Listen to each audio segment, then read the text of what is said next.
In this video, I wanted to talk about these October energies. We're finally past Mercury retrograde. We're going to move into a little bit of a different type of an energy now. Things we need to be focusing on, how we want to best position ourselves to get the maximum benefit out of it in terms of our spiritual growth. Stick around till the end because I want to talk about a message I received from my dad from beyond the veil just last night. Very, very cool. And also, if you guys have not subscribed to my channel, definitely hit that subscribe button. So, October, finally, we're out of September. Mercury retrograde's over. There's still some planets in retrograde. This is always a big one for me because I kind of get into a funk. And each time it becomes more powerful and I have a bigger opportunity to kind of work through it, remain centered.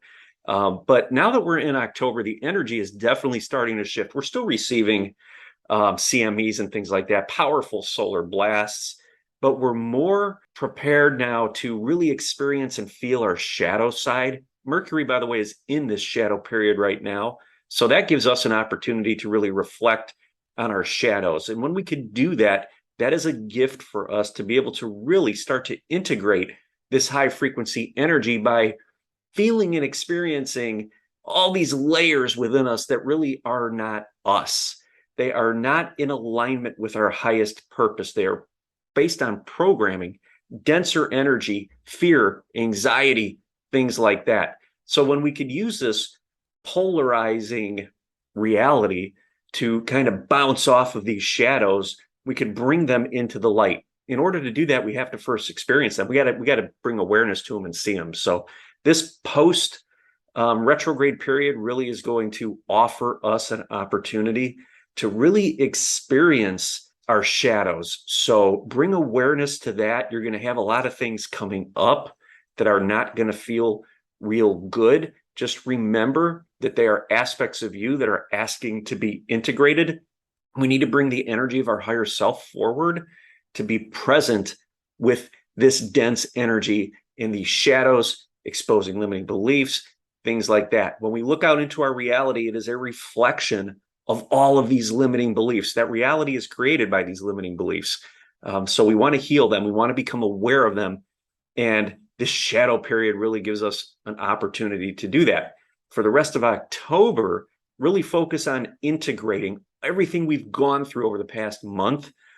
Be present and allow that high frequency light that has come in and cleared the path of all the density. Allow that energy to integrate, to really awaken your DNA, to activate it fully and find its home within your physical body. That, again, is going to lead to an opportunity to experience your shadows. So it's a great time, great gift. I know a lot of people feel fear when they think about having to do shadow work and those types of things and really leaning into the fears and the anxieties that are created by the limiting beliefs. But that's what we need to do to get through these cycles. We are being asked to basically shed everything that's not real, everything that is not the true us. And this time-space reality allows for that to reflect out so that we could bring awareness to it. Okay, that's what we want to do, is become aware of these things. We don't want to judge them. When you get triggered or some dense energy or some fear or anxiety, whatever it is for you comes up, bring awareness to it. Know that there is some sort of program there that is causing that to be thrown out onto the movie screen of life. Your soul's energy is coming through and pushing that out so that you can experience. That is how we define energy healing. It's dealt with the five senses.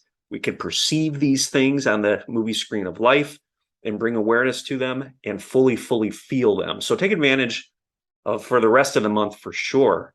And be on the lookout for the shadows, the limiting beliefs, things like that. Powerful opportunity to alchemize a whole lot of density right now, especially as we here in the Northern Hemisphere moving into winter, we're kind of being shown to go inward. So that's what we need to do. So last night I was visited by well, my main guide comes in, then my dad comes in, my Pleiadian guide, and the Federation, all like a party going on last night.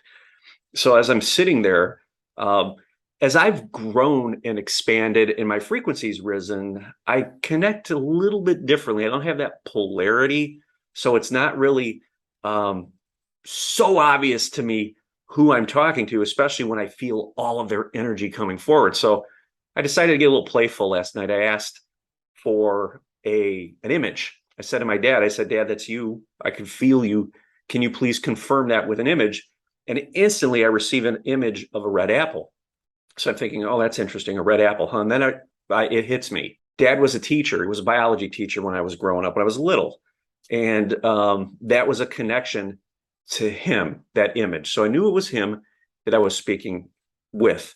And he started to get into some of the energies like I had just talked to you about, but really wanted me to focus on the fact that when I am dealing with other people out in life, day-to-day situations, I am creating a reality based on my limiting beliefs. And my beliefs are going to really write the story as to how these individuals are going to communicate with me, how they're going to respond to me, what they're going to feel, how they're going to react. And these are my limiting beliefs. So reality is being created basically on the fly based on our subconscious limiting beliefs. So he was talking to me about starting to let go of that.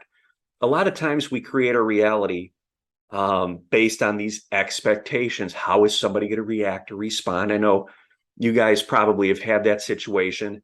If you have, drop a comment. I'd love to hear about it.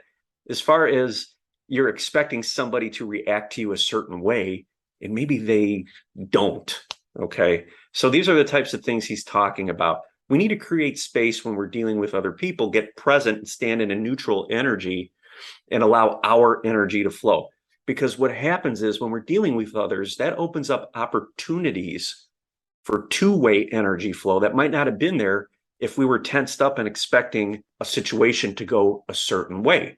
These limiting beliefs, preconceived notions that we have often dictate our interactions with other people. So he was very clear on that last night for me to take a step back and realize that none of what we're experiencing is real. Everybody in your reality, all the players, all the souls, yes, everybody is conscious. There's consciousness there, but the interactions appear or manifest based upon your limiting beliefs. Okay. If we're not in control and anchored in our energy, the subconscious patterning and limiting beliefs will dictate how an interaction with someone else will go. None of it's real. Okay. We're creating it on the fly based on what energy we're bringing forward.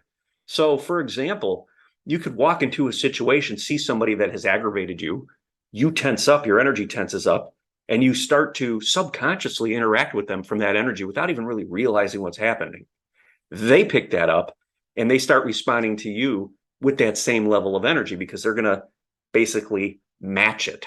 Okay. So if you come in with a lower frequency, they're going to likely drop down unless they're an awakened and really anchored individual. They're going to drop down and they're going to match you in that energy. So he was very clear about seeing everybody. This goes with coworkers, family members, friends, everybody, interacting with them from a neutral, anchored, centered state of presence, because that allows consciousness to flow between you and the person you're interacting with. Energy flows. Okay, consciousness, it's all energy. So when that happens, the limitations that your subconscious mind puts on that interaction vanish. Okay, so most of the time, 99% of the time, and this is what he was talking about, we're not experiencing a reality that is really real. It's a reality that we are creating based on a false sense of limiting beliefs. So a while back, I did a video. I'm going to post that here for you guys about how none of this is real. And it's all a hologram and it's all created based on the energy that we are bringing forward. So if we walk around from a state of unawareness, closed off, sleeping, so to speak, we're going to create a false reality based on those beliefs. When we can come at it from an awakened state, we are going to create a very different reality that is open, that is present, that is in the flow. So just know that a lot of these ideas and thoughts that you're having when you're interacting with people or even thinking about others, it's not real. It's not you. It is based on programming and limiting beliefs. And that was a very powerful message he brought through to me last night, because I'm working through some of that myself. Even if you're an energy healer, we still go through these periods where we fall back in to seeing the reality from a more dense perspective. Even though our physical body is rising in frequency and our energetic body is rising in frequency, we're grounding more of our higher self. We have the ability to perceive higher frequency realities, but yet we also have that ability to perceive the denser realities. And sometimes you get caught up in that. And when that happens, it's a matter of just getting realigned, getting recentered, breath work, meditate, whatever it may be, bringing your thoughts back to the center, to the body. And your reality can change just in an instant, just like that. So no, even if you're working through this process, an energy healer, your frequency is rising, you could still get caught up in these situations because we've got a lot of this programming still running through us. And that comes out on the screen and it affects an interaction before we even get to that point of interacting. Okay, we're all quantumly connected. So when we can stay present throughout our day, we don't have those effects. And you're going to find that your day is going to just flow with ease. Okay, because the energy that you're giving and the energy that you're receiving is not going to have that resistance. It's not going to have that wobble when you're interacting with others. So wanted to pass that along to you guys. I hope it resonated. If it did, please give this video a thumbs up. Subscribe to my channel if you have not already. And definitely pass this on, share it with somebody if you think it could help them. I'd greatly appreciate it. Thank you.